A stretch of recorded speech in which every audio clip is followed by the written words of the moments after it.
Anushka, what time is the Supreme Court taking up the matter? And also take us to the key legal grounds of the CBI's appeal.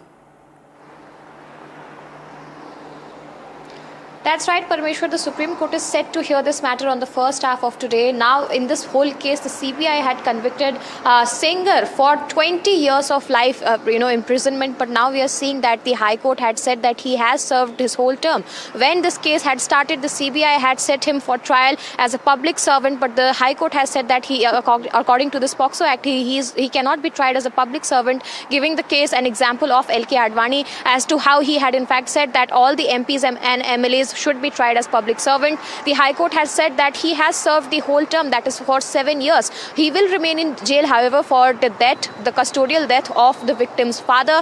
Now we are seeing that several protests had emerged in Delhi in front of Jantar Mantar, in front of the parliament, and also High Court, where the victim herself has said that she is not safe.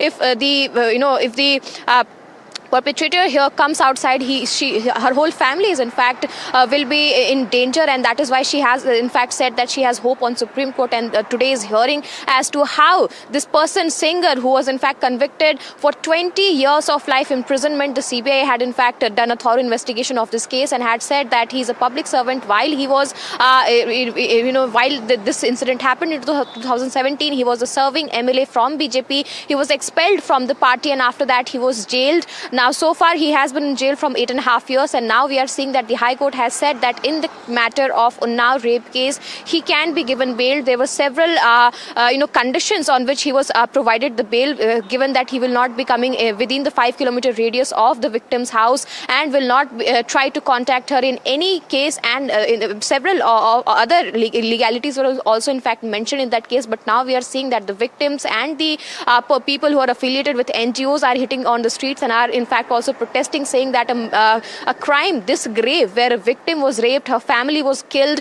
while they were in custody, is in fact something that is too grave to be given this kind of hearing in Delhi High Court. And now we are seeing that the CBI has challenged this case, and the Supreme Court will be hearing on it today. Over to you. As always, Anushka, thank you so much. We'll of course revert to you for regular updates.